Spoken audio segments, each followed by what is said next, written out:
ನೀವೆಲ್ಲರೂ ಹಾಂ ಎಷ್ಟೊಂದೆಲ್ಲನೂ ಪ್ರೀತಿ ತೋರಿಸಿ ನನ್ನ ಹಂಗೆ ನೋಡಬೇಕು ಹಿಂಗೆ ನೋಡಬೇಕು ಹಂಗೆ ನೋಡ್ಕೋಬೇಕು ಹಿಂಗೆ ನೋಡ್ಕೋಬೇಕು ಅಂತ ಏನೆಲ್ಲ ಆಸೆ ಇಟ್ಕೊಂಡ್ರಿ. ಆದರೆ ನಾನು ಮಾಡಿದ್ದು ಒಬ್ಬ ಕೆಟ್ಟ ಹುಡುಗನ ಸವಸನ. ಅವ್ನು ಕೆಟ್ಟ ಹುಡುಗ ಅಂತ ನನಗೂ ಗೊತ್ತಿರಲಿಲ್ಲ. ಈಗಲೇ ನಿನ್ನೆ ನನಗೂ ಗೊತ್ತಾಗಿದ್ದು ಅವನೆಂಥ ಕೆಟ್ಟ ಹುಡುಗ ಅಂತ ಹೇಳಿ. ನನ್ನವನು ಬರೀ ಯೂಸ್ ಮಾಡ್ಕೊಳಕ್ಕೆ ಅಂತ ಹೇಳ್ಬಿಟ್ಟು ಇಷ್ಟಪಟ್ಬಿಟ್ಟ. ಅವನಂತ 420 ಯಾರೂ ಇಲ್ಲ. ಎಲ್ಲ ನೀ ಆಗೋಗ್ಬಿಡ್ತು. ಈಗ ನಾನಿನ್ನ ಮನೆಗೆ ವಾಪಸ್ ಹೋದರೆ ನಮ್ಮ ಅಮ್ಮ ನನಗೆ ಅಷ್ಟೇ ನಮ್ಮಮ್ಮ ಹೊಡೆದಾಕ್ಬಿಡ್ತದೆ. ಬೇಡ, ಅದಕ್ಕಿನ್ನೂ ಈ ಕೆರೆಯಾಗಿ ಬಿದ್ದುಬಿಟ್ಟು ಸಾಯೋದೇ ನಿನಗೆ ಎಷ್ಟೋ ವಾಸಿ. ಇದಕ್ಕಿನ್ನೂ ಬೇರೆ ದಾರಿ ನನಗೆ ಯಾವುದೂ ಕಾಣಿಸ್ತಿಲ್ಲ. ನಾನು ಸತ್ತೋಗ್ಬಿಟ್ರೆ ಸಮಸ್ಯೆ ಎಲ್ಲ ಇಲ್ಲಿಗೆ ಮುಗಿದೋಗ್ಬಿಡ್ತದೆ, ಎಲ್ಲ ಸರಿ ಆಯ್ತದೆ. ಅದೇ ಕೆಲಸ ನಿನಗೆ ಮಾಡ್ತೀನಿ ಇರು. ಫಸ್ಟ್ ಹೋಗಿ ಕೆರೆಗೆ ಬಿದ್ದುಬಿಡ್ತೀನಿ. ಇವಳೇನು ಮಾಡ್ತಾವಳೆ ಕೆರೆ ಹತ್ರ ಬಂದು? ಓಹೋ, ನಂತರ ಬೇಜಾರಾದಾಗೆಲ್ಲ ಬೀಚ್ಗೆ ಹೋಗ್ತೀನಲ್ಲ, ಹಾಗೆ ಇವಳು ಬೇಜಾರಾದಾಗೆಲ್ಲ ಕೆರೆಗೆ ಬರ್ತಾಳೆ ಅಂತ ಅನ್ನಿಸ್ತೈತೆ. ಓಕೆ ಪಾಪ ಬೇಜಾರಾದಾಗ ಏನು ಮಾಡೋಕ್ಕಾಗಲ್ಲ. ನಮಗೂ ಒಂದೊಂದು ಟೈಮ್ ಬೇಜಾರಾಗುತ್ತೆ. ಬ್ಯಾಡ್ ಪರ್ಸನ್ನ ಲವ್ ಮಾಡಿಬಿಟ್ರೆ ಇದೇ ಥರನೇ ಆಗೋದು. ಗುಡ್ ಪರ್ಸನ್ನ ಲವ್ ಮಾಡಿದ್ರೆ ಎಲ್ಲ ಒಳ್ಳೇದಾಗುತ್ತೆ. ಹೋಗ್ಲಿ ಬಿಡು, ಅಳು ಎಷ್ಟು ಬೇಕೋ ಅಷ್ಟು ಅಳು. ನನಗೆ ಯಾಕೆ ಪಾಪ, ಒಬ್ಬಳನ್ನ ಬಿಟ್ಟು ನಾನು ಮೊದಲು ಮನೆಗೆ ಹೋಗಬೇಕು. ಇವಳು ಯಾಕೆ ಕೆರೆಗೆ ಬಿದ್ಲಲ್ಲ? ಇವಳು ಸ್ವಿಮ್ಮಿಂಗ್ ಮಾಡಕ್ಕೆ ಬಿದ್ಲ ಇವಳು? ಓಯ್ ಸ್ವಿಮ್ಮಿಂಗ್ ಮಾಡ್ತಾ ಇದೆಯಾ? ಹೋ, ಅಲ್ಲ ಬೇಜಾರಾದಾಗ ಸ್ವಿಮ್ಮಿಂಗು ಮಾಡ್ತಾರಾ? ಅಯ್ಯೋ, ಮುಳುಗಿ ತೇಲ್ತಾವಳೆ. ಏಯ್ ಲೂಸು, ಹಂಗಲ್ಲ ಸ್ವಿಮ್ಮಿಂಗ್ ಮಾಡೋದು. ಇವಳಿಗೆ ಸ್ವಿಮ್ಮಿಂಗ್ ಬರುತ್ತಾ ಬರಲ್ವೋ? ಈ ಥರ ಮುಳುಗಿ ತೇಳ್ತಾವಳೆ ಇವಳು. ಅಂದರೆ ಇವಳಿಗೆ ಸ್ವಿಮ್ಮಿಂಗ್ ಮಾಡೋಕ್ಕೆ ಬರಲ್ವಾ? ಮತ್ತೆ ಸುಮ್ಮನೆ ಬಿದ್ಲಾ? ಅಯ್ಯೋ ಲೂಸು, ಈ ಊರಲ್ಲಿ ಎಲ್ಲರೂ ಮೆಂಟಲ್ ಥರ ಆಡ್ತಾರಲ್ಲ. ಅಯ್ಯೋ, ಮೊದಲು ಇರು, ಹೋಗ್ಬಿಟ್ಟು ನನಗಾದ್ರೂ ಸ್ವಿಮ್ಮಿಂಗ್ ಬರುತ್ತಲ್ಲ, ಹೋಗಿ ಕರ್ಕೊಂಡಾದ್ರೂ ಬರ್ತೀನಿ. ಏಯ್ ಏಯ್ ಏಯ್ ನಿನಗೆ ಸ್ವಿಮ್ಮಿಂಗ್ ಬರಲ್ವಾ? Hey hello excuse me. ಛೇ, ಇವಳು ನೀರಿಗೆ ಬಿದ್ದು ಹೋಗಿ ಹಾಕಿಸ್ಕೊಬಿಟ್ಲ ಏನು? ಅಯ್ಯೋ, ಈಗೇನು ಮಾಡಲಿ? ಅಯ್ಯೋ ಮಗಳೇ, ಏನೇ ಆಯ್ತಿದು? ಇವಳು ಯಾಕೆ ಹಿಂಗೆ ಬಿದ್ದವಳಲ್ಲೇ? ಅಮ್ಮ, ಸರಿಯಾದ ಟೈಮಿಗೆ ನೀನಂತೂ ಬಂದೆ. ಇವಳು ಯಾಕೋ ಕೆರೆ ನೋಡ್ತಾ ಇದ್ಲು, ಹಾಗೆ ನನ್ನ ಕೆರೆ ಒಳಗಡೆ ಜಂಪ್ ಮಾಡಿಬಿಟ್ಲು. ನಾನೆಲ್ಲ ಸ್ವಿಮ್ಮಿಂಗ್ ಮಾಡೋಕೆ ಹೋಗೋಳೆ ಅಂತ ಅಂದ್ಕೊಂಡೆ. ಈಗ ನೋಡಿದ್ರೆ ಮತ್ತೆ ನಾನೇ ಹೋಗ್ಬಿಟ್ಟು ಈಜಾಡ್ಬಿಟ್ಟು ಕರ್ಕೊಂಬಿಟ್ಟು ಬಂದೆ. ನಿನಗೆ ಈಜಾಡೋಕ್ಕೆ ಬರ್ತಿರಲಿಲ್ಲಲ್ವೇನೆ? ಅಯ್ಯೋ ಅಮ್ಮ, ಈಗ ಬಿಡು. ಈಗ ಇವಳು ಅರ್ಜೆಂಟಾಗಿ ಹಾಸ್ಪಿಟಲ್ಗೆ ಸೇರಿಸ್ಬೇಕಮ್ಮ. ಇವಳು ಆ ಮಮತಿ ಮಗಳು, ಗೊತ್ತಿಲ್ವೇ ನಿನಗೆ? ಈ ಪಿಸಾಚಿನ ಕಟ್ಟೆ ನಮ್ಗೆ ಹಾಕಿಲ್ಲ ತಾನೆ, ಹೆಂಗನ ಮಾಡ್ಕೊಂಡು ಸತ್ರೆ ಸಾಯ್ಲಿ. ನಿನಗೆ ಯಾಕೆ ತರಬೇಸಿ? ನೀನು ಯಾಕೆ ಬಿದ್ದು ಕಾಪಾಡಕ್ಕೆ ಹೋದೆ? ಏನೇನು ಅಲ್ಕ ಕೆಲಸ ಮಾಡ್ಕೊಂಡವಳು ಏನೋ, ಯಾರು ಗೊತ್ತು? ಕಿತ್ತೋದು ಕಂತ್ರಿ ಇವಳು ಅಂತಲೂ ನಿಂಗೆ ಏನು ಗೊತ್ತಾಗಕ್ಕಿಲ್ಲ. ನೀನು ಯಾಕೆ ಬಂದ್ಬಿಟ್ಟು ಇಲ್ಲಿ ಇವಳನ್ನ ಕಾಪಾಡ್ತಾ ಇದೆಯಾ? ನೋಡು, ಕಾಪಾಡಿದ್ಯಾ, ದಡದ ಮೇಲೆ ಬಿದ್ದವಳೆ. ಯಾರನ್ನ ಬಂದ್ಬಿಟ್ಟು ಆಸ್ಪತ್ರೆಗೆ ಕರ್ಕೊಂಡು ಹೋಗ್ತಾರೆ, ಬಾ ಹೋಗೋಣ. ವಾಟ್? ಏನಮ್ಮ ಈ ಥರ ಮಾತಾಡ್ತಿದ್ಯಾ? ಒಬ್ರು ಪ್ರಾಣ ಹೋಗ್ತಾ ಇದೆ ಅಂತ ಹೇಳಿದ್ರು ನೀನು ಛೇ ಈ ಥರ ಮಾತಾಡ್ತಿದ್ಯಲ್ಲ. ಇನ್ನು ಮೈಯಾಗಿ ಇನ್ನೂ ಮೆಟ್ಕೊಂಡಿರೋದಯ್ಯ ಬುಟ್ಟಿಲ್ಲ ಅಂತ ಅನ್ನಿಸ್ತದೆ. ಕಂಡರ್ ವಿಷಯ ನಮ್ಗೆ ಯಾಕೆಲೆ? ಬಿದ್ದು ಸತ್ತನ ಸಾಯ್ಲಿ, ಬದುಕಲಿ, ಅದನ್ನು ಕಟ್ಕೊಂಡು ನಿನಗೇನ್ಲೇ ಆಗಬೇಕು? ಅಯ್ಯೋ, ತಾಟಿಗೆ ತಿಂತಕ ಒಂದು ಬಾಯಿ ಮುಚ್ಕೊಂಡು ಬಾ, ಹೆಂಗನ ಬಿದ್ದು ಸಾಯ್ಲಿ, ನಮ್ಗೆ ಯಾಕೆ? ಮೊದಲೇನೇನಿಯ ಮಮತಿ ಅವಳು ಮೊದಲೇ ನಮ್ಮ ಮೇಲೆ ಕಿಡಿಕಾಡ್ತಿರ್ತಾಳೆ. ಬೇಕಾದ್ರೆ ಅವಳೇನೇ ಹೆಚ್ಚು ಕಮ್ಮಿಯಾಗಿ ಸತ್ತೋದ್ರೆ ನಾವೇನೇ ನೀ ಸಾಯಿಸ್ಬಿಟ್ಟಿದ್ದೀವಿ ಅಂತ ಹೇಳ್ಬಿಟ್ಟು ತುಂಬ ಪ್ರಚಾರ ಮಾಡ್ಕೊಂಬಂದ್ಬಿಡ್ತಾಳೆ. ನಿನಗಂತೂ ತಲೆನಾಗ ಬುದ್ಧಿ ಅದು ಎಲ್ಲೋಯ್ತೋ ಏನೋ. ಅಯ್ಯೋ ಬಾ, ಹಿಡ್ಕೊಂಡಿರೋ ದಯ್ಯ ನಿನ್ನೊಂದಿತ ಬಿಡಿಸ್ತೀನಿ ನಿಂಗೆ. ಛೇ, ಸ್ವಲ್ಪನಾದ್ರೂ ಮಾನವೀಯತೆ ಅನ್ನೋದು ಇರಬೇಕಮ್ಮ. ನಿಮ್ಗಂತೂ ಮಾನವೀಯತೆ ಅನ್ನೋದೇ ಇಲ್ಲ. ನಿಮ್ಗೆಲ್ಲ ಈ ಹಳ್ಳಿನಲ್ಲಿರೋದು ಯಾರಿಗೂ ಇಲ್ಲ. ಛೇ, ಯಾವ ಥರ ಮಾತಾಡ್ತೀರಾ ಅಂತ ಹೇಳಿದ್ರೆ ನೀವಂತೂ ನೋಡು, ನೀನು ಸುಮ್ಮನೆ ಹೋಗು ಮನೆಗೆ. ನೀನೇ ನನಗೆ ಹೆಲ್ಪ್ ಮಾಡಬೇಡ. ಯಾರಾದರೂ ಹೆಲ್ಪ್ ತಗೊಂಡು ನಾನೇನೇ ಹಾಸ್ಪಿಟಲ್ಗೆ ಅಡ್ಮಿಟ್ ಮಾಡ್ತೀನಿ. ನೀ ತರಬೇಸಿ ಆಸ್ಪತ್ರೆಗೆ ಏನು ಅಡ್ಮಿಟ್ ಮಾಡಿದ್ರೆ ದುಡ್ಡು ನಿಮ್ಮ ಅಪ್ಪ ಕೊಡ್ತಾನೇನೆ, ನೀನೇ ಕೊಡಬೇಕಾಗ್ತದೆ ದುಡ್ಡೆಲ್ಲನೂ. ಅವ್ರ ಮನೆಯವ್ರಿಗೆ ಇನ್ಫಾರ್ಮ್ ಮಾಡ್ತೀನಿ ಬಿಡಮ್ಮ, ಇರೋ ದುಡ್ಡನ್ನೇ ಕೊಟ್ಟರಾಯ್ತು. ಅಯ್ಯೋ ಭಗವಂತ, ಇವಳು ಮೈ ಮೇಲಿರೋ ದೆಯ್ಯ ಇನ್ನೂ ಹೋಗಿಲ್ಲ ಅಂತ ನಂಗೆ ಸಂದಾಗ ಗೊತ್ತಾಯ್ತೈತೆ. ಮೈ ಮೇಲಂತೂ ಮೆಟ್ಕೊಂಡಿರೋ ದೆಯ್ಯನಂತೂ ಕಳ್ಸಕ್ಕೆ ನಾನು ಸಾಹಸ ಮಾಡ್ತಾ ಇದ್ದೀನಿ. ದೆಯ್ಯ ಹೋಯ್ತಾನೇ ಇಲ್ಲ. ಇವಳು ಮೈ ಮೇಲೆ ನಿಂತ್ಕೊಂಡು ತಾಂಡವಾಡ್ತೈತೆ. ಹೆಂಗೆಂಗೆಂಗೋ ಆಡ್ತಾಳೆ.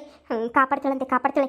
ಏನಾರ ಮಾಡ್ಕೊಂಡು ಸಾಯಿ. ಏನಾರ ಹೆಚ್ಚು ಕಮ್ಮಿ ಆಗಿ ನಮ್ಮ ಮ್ಯಾಲೆ ಬಂತು, ನಮ್ಮ ಮನೆ ಮ್ಯಾಲೆ ಬಂತು ಅಂತ ಹೇಳಿದ್ರೆ ಅವತ್ತು ನಿನ್ನ ಹುಟ್ಲಿಲ್ಲ ಅನ್ನಿಸ್ಬಿಡ್ತೀನಿ. ನಿನ್ನ ಉದುರಿಸ್ಬಿಡ್ತೀನಿ ಪ್ಯಾಂಟು ಸರ್ಟ ಲೋಪರು.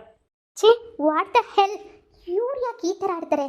ಇವ್ರಿಗೋಸ್ಕರನ ನಾನು ಅಮೇರಿಕಾಯಿಂದ ಅಮ್ಮನ ನೋಡಬೇಕು ಅಂತ ಅಮೇರಿಕಾಯಿಂದ ಹಠ ಮಾಡ್ಕೊಂಡು ಬಂದೆ ಇಲ್ಲಿಗೆ. ನಮ್ಮಮ್ಮ ಸೋ ಸ್ವೀಟ್, ನಮ್ಮಪ್ಪ ಸೋ ಸ್ವೀಟ್ ಅಂತ. ನಮ್ಮಪ್ಪ ನೋಡಿದ್ರೆ ದೊಡ್ಡ 420 ಥರ ಆಡ್ತೈತೆ, ನಮ್ಮಮ್ಮ ನೋಡಿದ್ರೆ ಇನ್ನೂ 840 ಥರ ಆಡ್ತಾರೆ. ಛೇ, ಇವರಿಬ್ಬರು ನನಗಂತೂ ಮ್ಯಾಚೇ ಆಗಲ್ಲ. ನನಗೆ ಸಾಕಿನ ಅಪ್ಪ ಅಮ್ಮನಿಗೆ ಎಷ್ಟೋ ಒಳ್ಳೆಯವರು ಅಂತ ಈಗ ಅನ್ನಿಸ್ತೈತೆ. ಬೇರೆಯವ್ರ ಕಷ್ಟ ಅಂದರೆ ಆಗ್ತಾಯಿದ್ರು. ಅಪ್ಪ ಮೊದಲು ಇವ್ರನ್ನ ಕಾಪಾಡಬೇಕು. ಇವಳಂತೂ ಕಾನ್ಶಿಯಸ್ ಆಗವಳೆ. ಈಗ ಹಾಸ್ಪಿಟಲ್ಗೆ ನಿಯರ್ ಯಾವ ಹಾಸ್ಪಿಟಲ್ ಇದೆ? ಇಲ್ಲೆಲ್ಲ ರೋಡಲ್ಲಿ ಯಾವ್ದಾದ್ರು ವೆಹಿಕಲ್ ಹೋಗ್ತಾಯಿತ್ತು ಅಂತ ಹೇಳ್ಬಿಟ್ಟು ನೋಡ್ಕೊಂಬಿಟ್ಟು ಬರ್ತೀನಿ ಇರು. ಆಮೇಲೆ ಹಾಸ್ಪಿಟಲ್ಗೆ ಅಡ್ಮಿಟ್ ಮಾಡಿದ್ರೆ ಆಯಿತು. ನೋಡಿ, ಸ್ಟಾರ್ಟಿಂಗ್ ನೀರಿಗೆ ಬಿದ್ದಾಗೇನೆ ತುಂಬಾ ನೀವು ಪ್ರಥಮ ಚಿಕಿತ್ಸೆ ಎಲ್ಲ ಮಾಡಿದ್ದೀರಾ. ಅದಕ್ಕೇನೆ ಫಸ್ಟ್ ಏಡ್ ಮಾಡಿರೋದಕ್ಕೆ ಎಲ್ಲನೂ ಸರಿಯಾಗಿದೆ, ಏನು ತೊಂದರೆ ಇಲ್ಲ. ಹಾಂ nurse, I am also doctor. ಅದಕ್ಕೆ ನನಗೆಲ್ಲ ತುಂಬ ಚೆನ್ನಾಗಿ ಗೊತ್ತು. ಅದಕ್ಕೆ ನಾನೆಲ್ಲ ಫಸ್ಟ್ ಏಡ್ ಮಾಡಿನೇ ಇಲ್ಲೂ ಕರ್ಕೊಂಡ್ಬಿಟ್ಟು ಬಂದೆ. ಹಾಂ, ತುಂಬ ಒಳ್ಳೆ ಕೆಲಸ ಮಾಡಿದ್ದೀರಾ. ಹೌದಾ, ಎಲ್ಲಿ ನೀವು ಸ್ಟಡಿ ಮಾಡಿದ್ದು? ಅಮೆರಿಕಲ್ಲಿ ಸ್ಟಡಿ ಮಾಡಿದ್ದು. ಆ್ಯಕ್ಚುಲಿ ನಾನಿನ್ನೂ ಟ್ರೈನಿಂಗ್ ಮುಗ್ದಿಲ್ಲ. ಸಮ್ ರೀಸನ್ಸ್ಗೋಸ್ಕರ ನಾನು ಇಲ್ಲಿದ್ದೀನಿ. ಆ್ಯಕ್ಚುಲಿ ಹೋಗಿ 1 ಇಯರ್ ಮತ್ತೆ ನಾನು ಟ್ರೈನಿಂಗ್ ತೊಗೋಬೇಕು. ಓ, ಅಮೇರಿಕದವ್ರೇನು ನೀವು? ಸರಿ ಕಣಮ್ಮ, ಆಯಿತು. ನಿಮ್ಮಂಥರು ಕಡಿಮೆ ನೆನೆಯ ಇಲ್ಲೆಲ್ಲ ಇರೋದು.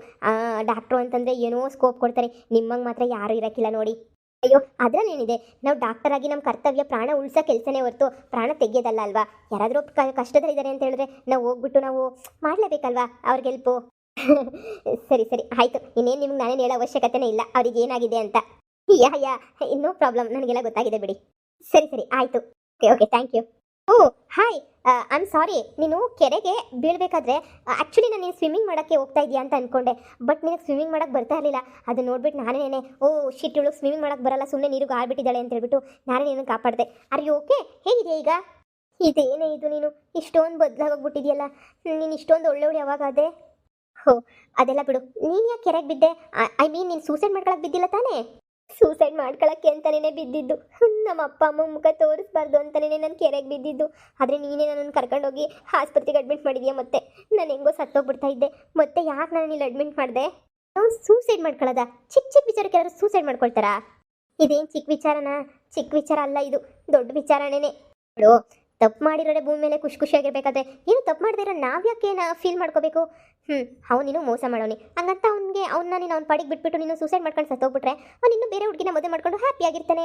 ಹ್ಯಾಪಿ ಅಂದರೆ ಫುಲ್ ಹ್ಯಾಪಿ ಆಗಿರ್ತಾನೆ. ಅವಾಗ ಮತ್ತೆ ನೀನೇನು ಮಾಡ್ತೀಯಾ? ಸತ್ತೋಗ್ತೀಯಾ. 1 ದಿನ ಆಳ್ತಾರೆ, 2 ದಿನ ಆಳ್ತಾರೆ, 3 ದಿನ ಆಳ್ತಾರೆ. ಆಮೇಲೆ ಅಳೋದನ್ನೇ ನಿಲ್ಲಿಸ್ಬಿಡ್ತಾರೆ ಜನ. ಅಳಲ್ಲ, ನೆನೆಸ್ಕೊಳ್ಳೋದೇ ಬಿಟ್ಬಿಡ್ತಾರೆ. ನೀನು ಸತ್ತೋರ್ ಮನೆಗೆ ಯಾರು ಕೆಟ್ಟರು ಅಂದರೆ ಸತ್ತೋರು ಕೆಟ್ಟರು. ಈಗ ಏನು ಬಂತು ನಿನಗೆ ಯೂಸು? ಏನೂ ಇಲ್ಲ. ಆದರೂ ಅವ್ನು ನನಗೆ ಮೋಸ ಮಾಡಿಬಿಟ್ಟ. ನಾನಂತೂ ಮೋಸ ಹೋಗ್ಬಿಟ್ಟೆ. ನೋಡು, ನಾನು ಈ ಥರ ಕೆರೆಗೆ ಬಿದ್ದಿರೋ ವಿಚಾರನ ನಮ್ಮ ಅಪ್ಪ ಅಮ್ಮಂಗೆ ಹೇಳ್ದ? ಇಲ್ಲ, ನಿಮ್ಮ ಅಪ್ಪ ಅಮ್ಮಂಗೆ ಹೇಳ್ಬೇಕಿತ್ತು. ಬಟ್ ನಿನ್ನ ಹತ್ರ ನಂಬರ್ ತೊಗೊಂಡು ಹೇಳೋಣ ಅಂತ ಸುಮ್ಮನೆ ಅದೇ. ಪ್ಲೀಸ್ ಹೇಳ್ಬೇಡ ಪ್ಲೀಸ್, ನಿನ್ನ ಕೈ ಮುಗಿತೀನಿ. ನಮ್ಮ ಮನೆಯವ್ರಿಗೆ ಗೊತ್ತಾಯಿತು ಅಂತಂದರೆ ಏನಾಗ್ತೈತೆ ಅಂತಲೇ ಗೊತ್ತಿಲ್ಲ. ಡೋಂಟ್ ವರಿ, ನೀನು ಬೇಜಾರು ಮಾಡ್ಕೊಬೇಡ, ನಾನಿದ್ದೀನಲ್ಲ. ಇವಾಗ ನಿನಗೆ ತೊಂದರೆ ಇಲ್ಲ. ಈಗ ನೀನು ಆರಾಮಾಗಿ ಮನೆಗೆ ಹೋಗ್ಬೋದು. ಏನಿಲ್ಲಿ ಅಡ್ಮಿಟ್ ಮಾಡ್ಕೊಳ್ಳೋದು ಎಲ್ಲ ಏನೂ ಸೀನಿಲ್ಲ. ನನಗೆ ಗೊತ್ತು ಏನೇನು ಪ್ರೊಸೀಜರ್ ಇದೆ ಅಂತ. ನೋಡು, ಎಲ್ಲ ಮುಗೀತು. ಈಗ ಏನಿದ್ರೂ ಆರಾಮಾಗೆ ಹೋಗಿ ಮನೆಗಿರು. ನೀನೇನು ನಿಮ್ಮ ಹುಡುಗನ ಹತ್ರ ನಾನು ಮಾತಾಡ್ತೀನಿ ಒಂದ್ಸಲ. ಈ ಥರ ಆಗಿದೆ, ಅವಳು ತುಂಬ ಬೇಜಾರಲ್ಲಿದ್ದಾಳೆ ಅಂತ ಹೇಳ್ತೀನಿ. ಹೇಳಿದ್ರೆ ಒಪ್ಕೊಬೋದಲ್ವಾ? ನೀನು ಯಾಕೆ, ನಾನು ಕರ್ಕೊಂಡು ಹೋಗ್ತೀನಿ ನಿನ್ನ ಹುಡುಗನ ಹತ್ರ, ಸರಿನಾ? ಒಂದ್ಸಲ ಫೈನಲಾಗಿ ಮಾತಾಡೋಣ. ಅಷ್ಟಕ್ಕೂ ಬಗ್ಲಿಲ್ಲ ಅವನು ಅಂತ ಹೇಳಿದ್ರೆ ಪೊಲೀಸ್ ಸ್ಟೇಷನ್ ಕಂಪ್ಲೇಂಟ್ ಕೊಡೋಣ. ಏನು, ನೀನು ನನಗೋಸ್ಕರ ಇಷ್ಟೊಂದೆಲ್ಲ ಸಹಾಯ ಮಾಡ್ತಾ ಇದೆಯಾ? ನನ್ನ ಕಣ್ಣಿಗೆ ನಂಬಕ್ಕೆ ಆಗ್ತಾ ಇಲ್ವಲ್ಲ ಆಶಾ, ನಿಜ ನಂಗೆ ನಂಬಕ್ಕಾಗ್ತಿಲ್ಲ. ಓ ಏನು ಎಲ್ಲರೂ ಈ ಥರ ಮಾತಾಡ್ತಿರಲ್ಲ, ಸುಮ್ಮನೆ ಇರು. ನಿನಗೇನು ನಾನು ಸಹಾಯ ಮಾಡಬೇಕು ಅಷ್ಟೇ ತಾನೇ? ನೀನು ನಿಮ್ಮ ಹುಡುಗನ ಜೊತೆ ಮದುವೆ ಮಾಡ್ಕೋಬೇಕು ಅಷ್ಟೇ ತಾನೇ? ನಾನು ಮಾಡಿಸ್ತೀನಿ, ನೀನು ಯೋಚನೆ ಮಾಡಬೇಡ. ಎಷ್ಟೆಲ್ಲ ರೂಲ್ಸು ರೆಗ್ಯುಲೇಷನ್ಸ್ ಇದೆ. ಈಗ ನೀನು ಪ್ರೆಗ್ನೆಂಟ್ ಬೇರೆ, ನೀನು ಯಾಕೆ ಯೋಚನೆ ಮಾಡ್ತೀಯಾ? ಈಗ ಎಂತೆಂಥ ಟೆಸ್ಟ್ಗಳು ಬಂದಿದ್ದಾವೆ. ನೀನು ಬಾ ಒಂದ್ಸಲ ನನ್ನ ಕರ್ಕೊಂಡೋಗೋ ಹುಡುಗನ ಹತ್ರ. ನಾನು ಹೋಗಿ ಅವನ ಹತ್ರ ಮಾತಾಡಿ ಅವನಿಗೆ ಒಪ್ಪಿಸಿ ಆಮೇಲೆ ಅವ್ರ ಅಪ್ಪ ಅಮ್ಮನ ಹತ್ರನೂ ಮಾತಾಡಿ ನಿಮ್ಮಿಬ್ಬರು ಮದುವೆ ಮಾಡೋ ಜವಾಬ್ದಾರಿ ನಂದು. ನಾನು ಮುಂದೆ ನಿಂತ್ಕೊಂಡು ಮದುವೆ ಮಾಡ್ತೀನಿ. ಇವಳೇನು ಇಷ್ಟೊಂದು ಒಳ್ಳೆಯವಳಾಗೋಗ್ಬಿಟ್ಟವಳಲ್ಲ. ಅದು ಯಾವಾಗ ಇಷ್ಟೊಂದು ಒಳ್ಳೆಯವಳಾಗ್ಲಿ ಇವಳು? ನನ್ನೇನೆ ಹಿಂಗೋ ಬೈಯೋಳು, ನನ್ನ ಮುಖ ನೋಡಿದ್ರೆ ಮೂತಿ ತಿರುಗಿಸ್ಕೊಳ್ಳೋಳು. ನಮ್ಮ ಹುಡುಗನ ಜೊತೆ ಗೋವಾಗೆಲ್ಲ ಹೋಗಿ ಬಂದವಳೆ. ಆದರೂ ಅದು ಹೆಂಗೆ ನನ್ನ ಇಷ್ಟೊಂದು ಸಪೋರ್ಟ್ ಮಾಡ್ತಾವಳಲ್ಲ? ಏನಾದರೂ ಪ್ಲಾನ್ ಮಾಡ್ಕೊಂಡು ಸಪೋರ್ಟ್ ಮಾಡ್ತಾವಳ, ಇಲ್ಲ ಸುಮ್ಮನೆ ಸಹಾಯ ಮಾಡ್ತಾವಳ? ಏನೂ ಅರ್ಥನೇ ಆಯ್ತಿಲ್ಲ. ಏನೇ ಆಗಲಿ, ನಾನು ಕಷ್ಟದಾಗಿದ್ದೀನಿ.